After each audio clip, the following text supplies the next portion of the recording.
Oi, gente, como eu sempre digo, a partir de agora, menos emoção e mais razão. A gente vai seguindo aqui na nossa série de entrevistas, que eu chamo de GPS Político, para a gente entender um pouquinho o posicionamento das nossas lideranças políticas e de pessoas que se posicionam dentro do debate político, para a gente atribuir significado aos rótulos que a gente ouve nas discussões. Hoje eu vou conversar com o governador do estado do Maranhão, Flávio Dino. Ele é advogado, professor e governador no segundo mandato do estado do Maranhão. Ele foi juiz federal por 12 anos e abandonou a magistratura em 2006 para se dedicar à política. Ele foi também deputado federal. É um prazer conversar com Flávio Dino. Eu espero que vocês desfrutem dessa conversa tanto quanto eu.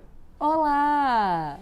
Tudo bom? Como é que tu tá, Gabriela? E aí? Tudo, tô bem, e o senhor? Me tira o senhor, pelo amor de Deus. Ai, que bom, porque era a minha próxima pergunta. Se eu podia te chamar por você, porque eu tenho tentado manter, sabe, uma coisa mais informal, porque é pro pessoal do YouTube, enfim, acho que fica melhor. Então, a minha primeira pergunta para você é: como você se define na política? Sem dúvida nenhuma, eu me situo no quadro da esquerda política no Brasil.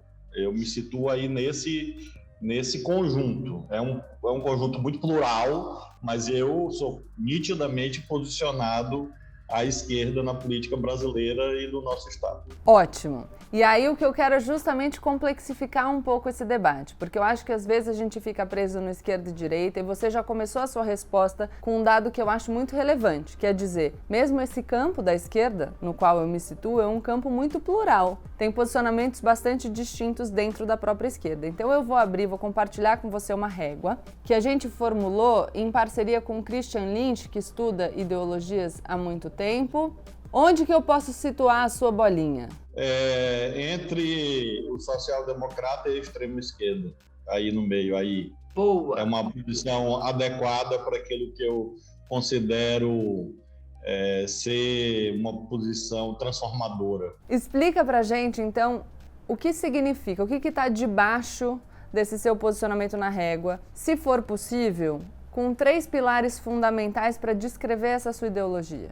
Eu gosto muito da evocação histórica do termo esquerda, que surge, como nós sabemos, na Revolução Francesa. E por isso mesmo, em razão dessa memória, eu lembro das palavras que caracterizaram aquele momento da vida no mundo. Liberdade, igualdade e fraternidade. Acho que são termos que sintetizam aquilo que eu acredito. É esse casamento que faz com que eu gosto muito de um conceito, Gabriela, que o Darcy Ribeiro usava, chamado socialismo moreno.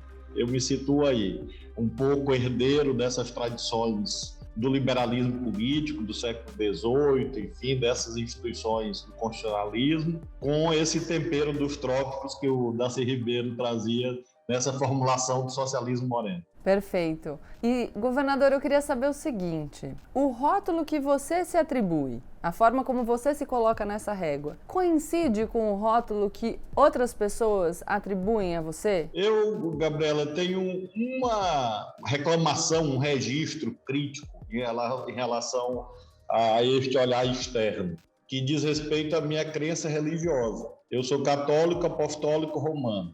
Me considero filho da teologia da libertação no Brasil, porque grande parte da minha formação cidadã, política, deriva dessa visão de mundo. E todos os dias, quando eu posto, por exemplo, uma mensagem de Páscoa, aí vem aqueles que são de outros campos políticos e dizem: mas como? Você não é ateu? Por que você tem que ser ateu? As pessoas, às vezes, querem me obrigar a ser ateu. E é um território, Gabriela, esquisito, porque você não vai conseguir produzir prova sobre a sua fé religiosa, porque é algo pessoal, algo que está na esfera da privacidade e da intimidade.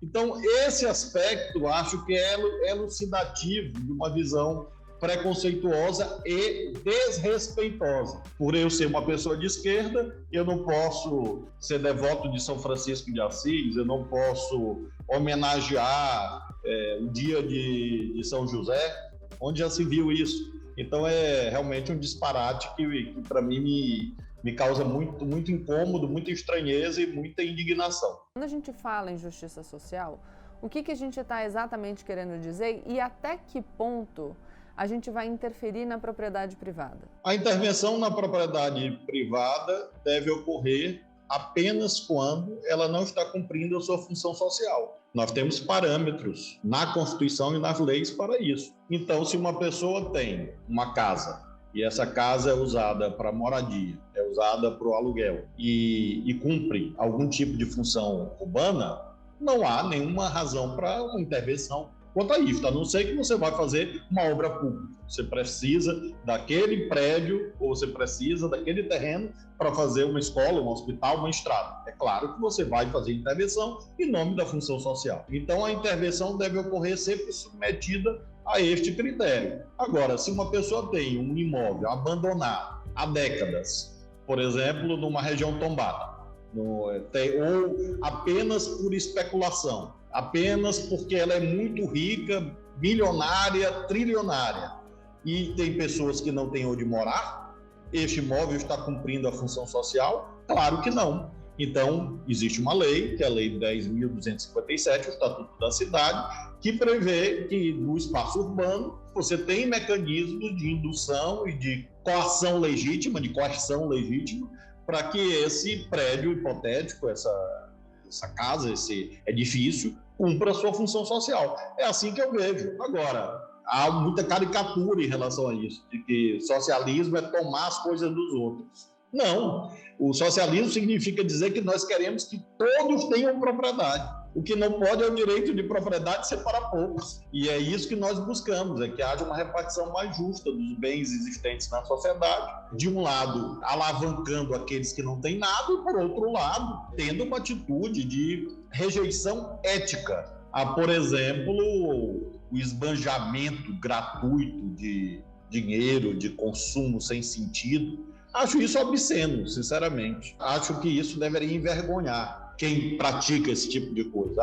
Tem 20 automóveis de luxo, por exemplo. Qual o sentido disso? Então, é função social e que você consiga aproximar mais as realidades dos segmentos sociais. E não é isso de sair tomando os bens dos outros. A gente tem ouvido falar muito nessa história de frente ampla no Brasil, né? A gente ouve, aí não vai muito pra frente, aí as pessoas criticam e dizem que não vai dar certo. O que eu queria saber é, se você aceitaria compor com pessoas que não pensam exatamente como você na construção de uma frente ampla, e se nessa construção de uma frente ampla você se disponibilizaria a abrir mão do seu protagonismo. Então, de ocupar um lugar de não tanto destaque nessa construção, se você considerasse que isso seria melhor para um projeto para o Brasil? Isso hoje é uma emergência nacional, porque o Brasil vive uma situação muito frágil e que não permite o culto ao individualismo ou personalismo. É preciso autenticamente ter patriotismo, civismo, no sentido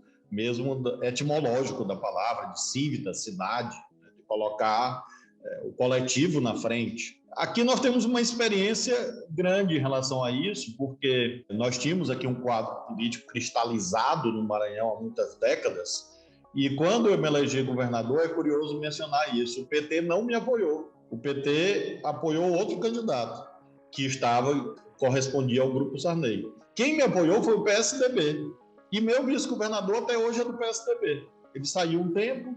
Na verdade, saíram ele, convidaram que ele saísse. Agora convidaram que ele voltasse. E a gente tem uma ótima relação. Um senador que se elegeu comigo é do PDT, a outra senadora é do Cidadania. Então, acho que é por aí. Você tem que... E agora, em 2022, eu não posso ser mais candidato a governador, porque já houve a reeleição. Então, significa dizer que eu vou ter menos protagonismo no plano regional, exatamente, inclusive pelo cumprimento de regras legais. Então, você tem que fazer isso, você tem que colocar de fato aquilo que vale mais na frente. Lembro muito de uma passagem bíblica da qual eu gosto, especialmente e cito, que é quando Jesus Cristo se ajoelha para lavar os pés dos apóstolos. Ou seja, o poder está em servir e não em ser servido. Acho que isso é fundamental. E como eu sou servidor público há 32 anos, é o que eu fui a vida inteira, eu tenho muito, muito claro essa compreensão e procuro ajudar no máximo que eu puder no debate nacional e tocar a vida aqui no nosso estado. E eu queria encerrar com uma mensagem sua para aquelas pessoas que estão nos assistindo, que olham para você e o enxergam como uma liderança? É preciso valorizar o pluralismo, a plurivocidade. Eu gosto muito de carnaval. Um sambódromo, do Rio, de São Paulo, enfim, é bonito quando ele está cheio de gente e é colorido. Acho que a vida é assim. Eu tenho filhos pequenos. Agora, no domingo, eu estava conversando com um deles dizendo: meu filho, o seu prato está bicolor. Vou ter que botar mais cor nesse prato. Brigando com ele por conta de verdura, essas coisas. E a gente sabe, os nutricionistas dizem para as crianças: olha, tem que ser colorido. São exemplos assim da vida cotidiana que a gente tem que transpor para o espaço público. Entender que ele é rico quando ele é colorido, como um prato, quando ele tem dança de muita gente, como no carnaval. E por isso você não pode exterminar, silenciar quem pensa diferente. Você pode debater, você deve debater, você pode inclusive derrotar. Você deve inclusive derrotar, porque se você tem uma eleição, é claro que se você é candidato, você quer vencer, e isso implicará que a pessoa que pensa diferente será derrotado, mas ele não será aniquilado. Ele terá a chance de, mais adiante, se apresentar novamente em outra eleição, e a sociedade vai dizer se ele merece ou não chegar ao governo, chegar ao poder.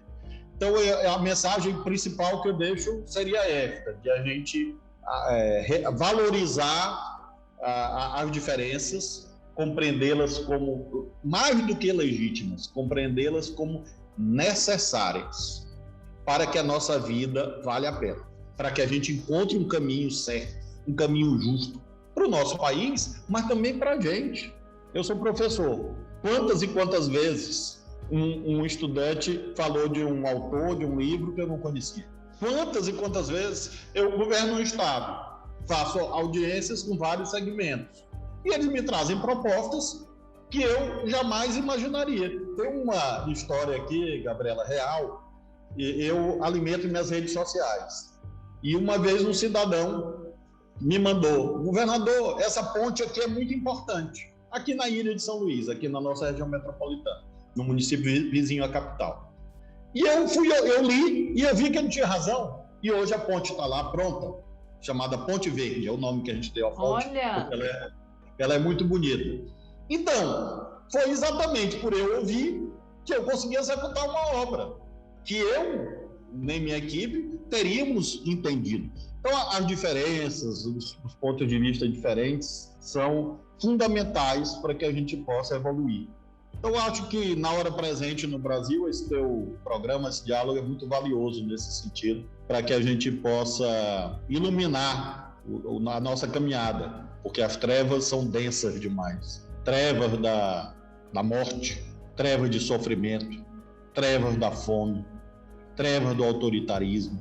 É muita escuridão ao mesmo tempo. E aí a oportunidade dessa conversa funciona como um farol para que a gente veja que a vida tem sentido, ela é bonita, ela é bela e tem esperança.